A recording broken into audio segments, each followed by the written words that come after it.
The topic is radical acceptance.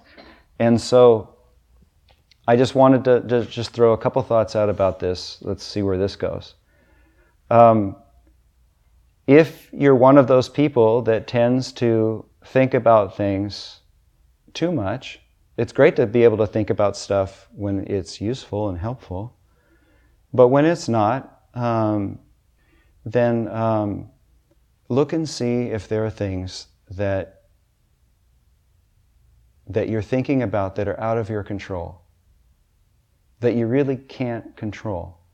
And if you can't control them, my suggestion would be maybe we don't need to think about them all that much. And if it's something that we think about that maybe we don't like, or we're worried that something's going to happen that we don't like, but it hasn't happened yet, okay, plan for it, be ready, whatever you think it might be.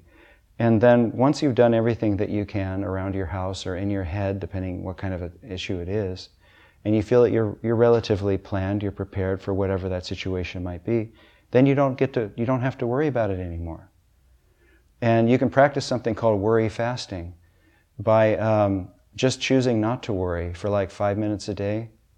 It's powerful. If 5 minutes doesn't seem like a challenge, maybe it's not an issue for you, then go for an hour, or go for a whole day. Or if it's really impossible, then start with 1 minute, or start with 30 seconds. It just depends on where we are at any stage of our lives. And it's a really good habit to create, to just do worry fasting and not think about stuff that we don't need to think about all the time, right? And give your body a chance to heal, give your mind and your heart a chance to calm down. But the other thing I wanted to say is, isn't it pretty obvious, right? There's so many things that we can't control, that are totally beyond our control, they're beyond our reach. We don't even know if we're going to wake up alive tomorrow. And if we could just accept that, so just accept, now I'm talking about the things that stress people out, things that we perceive as negative. I don't want to spend a lot of time on it, but I just want to say, if you can't do something about it, if there's nothing you can really do functional about it, it might be okay to let it go. Okay? But the other thing I wanted to say is that, and that doesn't mean that if there's something that you want to fight for, if there's something you want to speak up about or vote or get educated about, I'm not saying don't do those things. I'm not saying live your life like a slug and let everybody determine the reality for you. I'm saying do what is right and what you feel good about, and then let it go. Do your part and let it go, okay? That's easy. Second part of acceptance, radical acceptance. How many people look at the stars, or the sky, or the ocean, or another person, or a flower, or a tree, and feel their connection with that? How many of us would like to feel that connection or deepen that connection? And maybe some of us think it's a joke, and that's okay. But I'm just working from my point of view.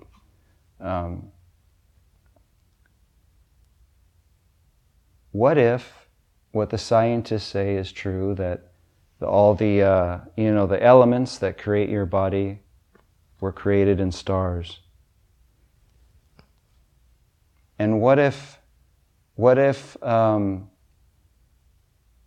crazy thought, what if every night when you dream, you create a whole other world in your dream mind, then you wake up and it's gone? And what if life is like that? And what if what if you just don't know? And what if life is like, maybe life is like really special, every moment of it. And it's more important than your phone. And it's more important than your text messages. What are you doing? What's up? Okay? And so, and what if we allow ourselves to get caught up in everything that we hear in the news, and everything that's happening in Washington, and everything that's happening in social media?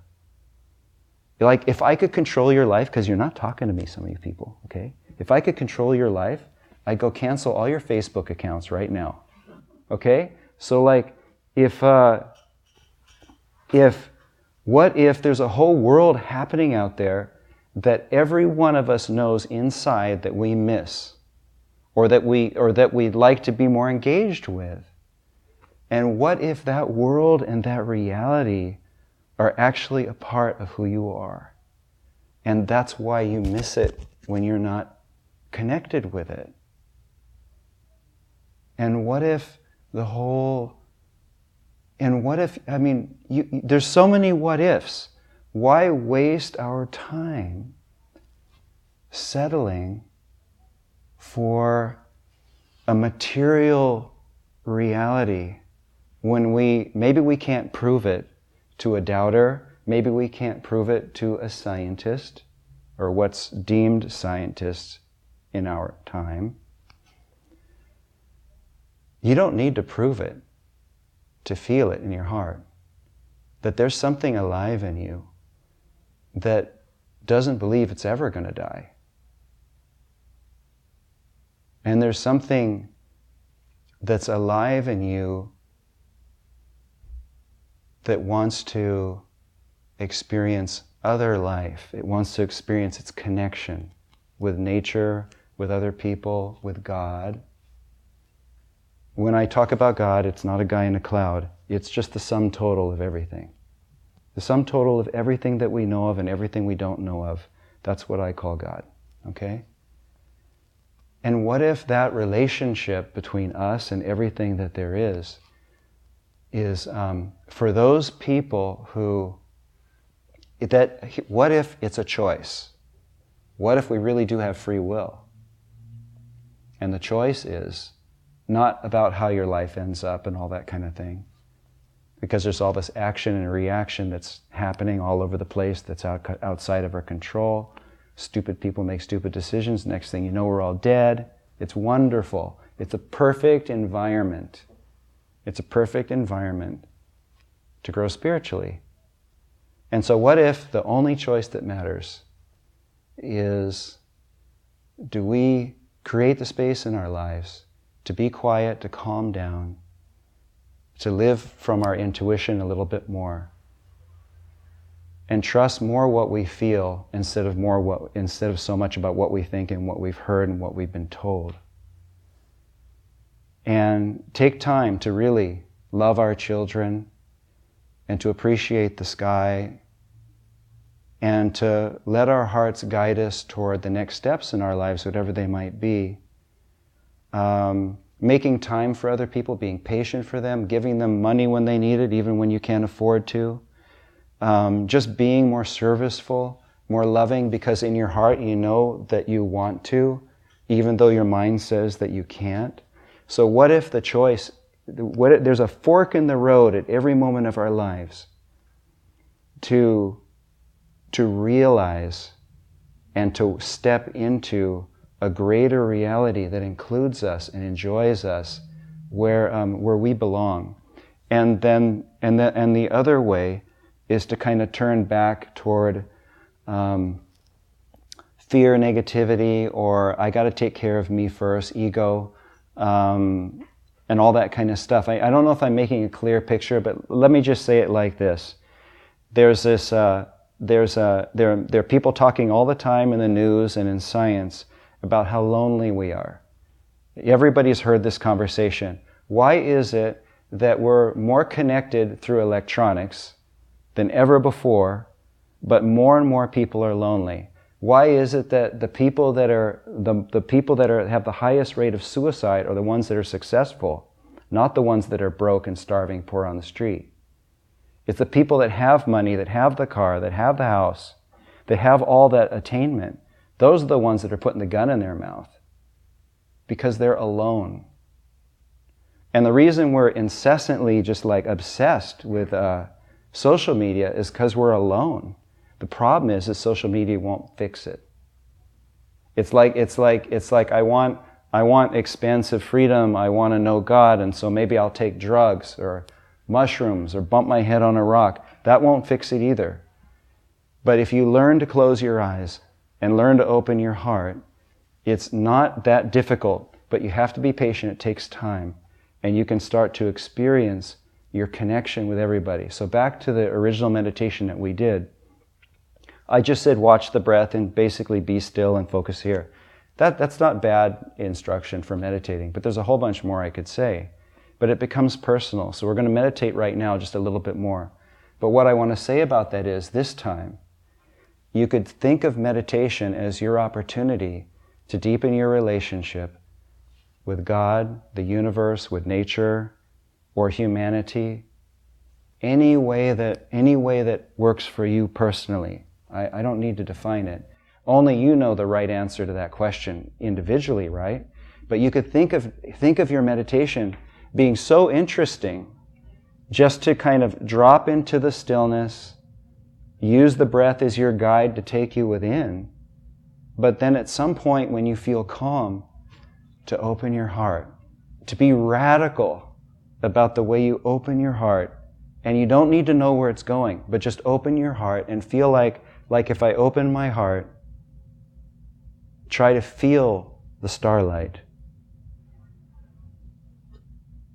Try to hear the wind in the clouds from 1,000,000 miles away.